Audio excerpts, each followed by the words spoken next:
There's many different directions that you can take the background for your portraits. And each of these background ideas are based off of an artist that I wanted to talk a little bit about because I think it's important for you to be able to see contemporary artists, what they're creating, and how they're incorporating different ideas into their artwork and what it means. But based off of some of these different ideas that I'm going to be showing to you, think about how you can apply them to your individual portrait and which one you think would be the best for your own style and what you would like to include. But this first background technique is called a textile design, and the artist that inspired this background idea is Farwa Malandina. And she is a British Muslim artist who uses photography and textiles to address issues surrounding feminism, Muslim women, and faith. So she's using a lot of ideas to base these designs and textiles off of, but she's really coming up with some unique prints and interesting ideas that she can incorporate into these textiles. So she's taking the politically charged imagery of the hijab and she reclaims women from their misconceptions. She is an Orientalist who fantasizes and stereotypes. Instead, she unveils Islamic identity as far more multifaceted, reflecting on her own upbringing in the UAE and the West. So the pictures here show some of her artworks. I wanted to kind of go through a few different examples of how she is bringing this Muslim culture into her artwork. And I think it's really cool how she's using these different designs in the smaller areas and repeating them throughout. So if you were to use this sort of idea for your own portrait, I realized that the portrait she's creating is not in the exact style, but I want the focus to be on the background. So when you're looking at some of these, think about what sort of designs could be kind of interesting or cool to repeat in your own artwork or for your own background. So when you look at these, she uses a lot of just simple shapes. In this middle one, there is a larger circle, and then inside of it, there's a smaller circle with a few other designs. So think of it almost like a Zentangle design that's then being repeated throughout the background. She's also bringing many different colors into this design. So think about what color scheme you chose and how you could incorporate this into your background. So to incorporate this into your portrait, you could create a small textile pattern that's repeated in the background in one or two sections of the face as well. Could be an idea too. But there is a video that shows you a few different directions you can take this. So if this is the style that you like, definitely check out that video and then start thinking of ideas to incorporate this design. The second artist that I want to look at is inspiring a technique called weaving, which is where you are weaving different materials to create your background. You can see that the artwork here in the background of the portrait of Nalupa Yasmin is showing this sort of weaving texture and pattern. Within her artwork, what she's going for and exploring is notions of home, culture, identity, and a sense of belonging. So not only is she creating a woven piece, but she's also incorporating pictures of her life, her identity, and bringing her culture into her artwork. She draws on her South Asian heritage, and she weaves large-scale installations within which are embedded striking self-portraits. So most of the work that she does is self-portraiture. In these interwoven images, Yasmin is dressed in various clothing, from her mother's traditional wedding dress to headscarves and jewelry, layering her complex characteristics as a British Bengali Muslim woman. So think about how you could maybe incorporate some different designs or printed pictures into your woven background to create just a little more interest in your portrait. Here's another example. So you can see she uses a lot of color, which could be interesting for you as well. Just make sure, again, you're sticking to whatever color scheme that you chose for your portrait. But again, think about what materials could be interesting to use.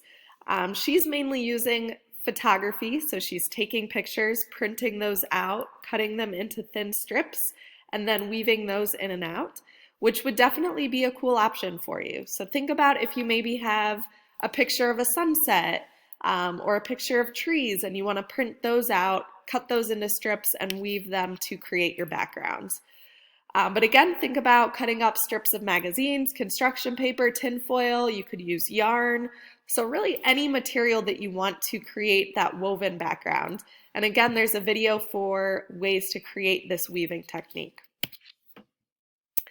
The next background technique is collage, which we did a little bit of on the last project, but I wanted to talk about an artist that actually uses this style in a unique way within her artwork. So Savannah Ogburn is a photographer, collage artist, and filmmaker, along with a set designer based in Atlanta, Georgia. So she's currently creating a lot of artwork in Georgia. She likes to use humor, beauty, and pop culture, which are frequently explored in Savannah's work through campy, colorful, and textural lens. So you can see even in this self-portrait, there's a lot of color, bright colors that she's using. Her goal is to tell the most wacky and surreal stories possible. So definitely some creative, interesting pieces that she creates. But the main focus that I want you to look at is the backgrounds here. Collage can be done in a lot of different ways.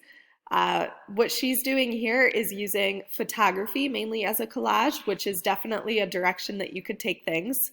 Obviously, again, the portrait is different from the style that we're using, but think about how to create and bring in a collage style that's going to complement the sort of portrait that you have.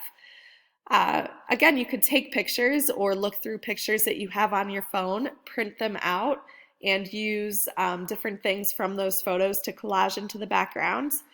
On the right, she's using sequins or glitter. So think about if you have any found objects that you could maybe repeat or collage in an interesting way. Again, found objects are definitely a great direction to take a collage. What's interesting here is using plants, flowers. Maybe you have some fake flowers, or you want to go to a thrift store, craft store, find something that you could potentially use in the background of your portrait. So it could be cool to even just glue down some different leaves in the background. But think about your color scheme. What objects kind of fit with that as well? And again, the collage doesn't necessarily have to fill the entire background. Maybe you're drawing some butterflies and then cutting those butterflies out and pasting them into the backgrounds. So be creative with how you go about creating the collage. The next background technique that I want to talk about is a line design, which again was one of the options on the last project. But I wanted to show you an artist actually using this style contemporarily. So TOYIN ODUTOLA is a Nigerian-American visual artist whose intricate portraits are created with black ink pen and drawn stories. So you can see when you look into the background of this self-portrait, there's a lot of unique line designs that are filling that space.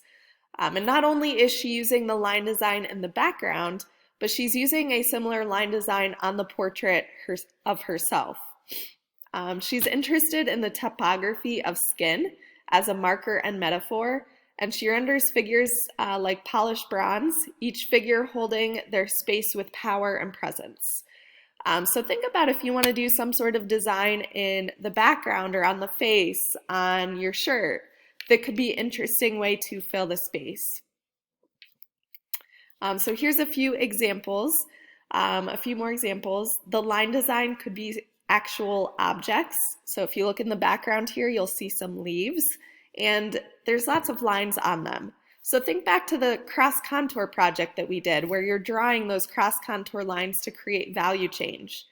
Maybe on the face or in the background, you want to do a similar idea and draw objects or draw lines that create form.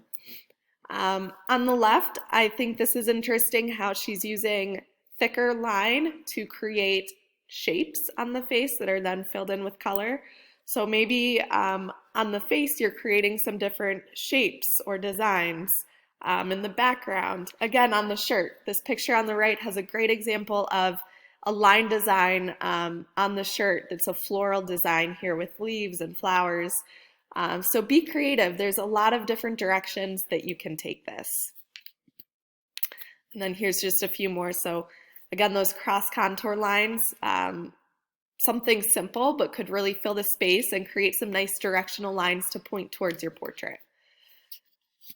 All right, so how to incorporate this into your artwork? I would really think about any material that would work well for this. So maybe a Sharpie, a pen. You could even use your acrylic paint in a different color, or even just black or white acrylic paint to draw these lines and designs in the background or on the foreground, or the portrait itself. And then there's also a few other techniques that you'll see on the website that you can choose from, such as texture, and then the other one is text. So go through all of those different ideas, think about what you like, what would work well with your portrait. Make sure that you do click through the videos to kind of see different ways to go about doing those. And then there will be brainstorming for you to fill out to start sketching ideas and think about how to incorporate those techniques.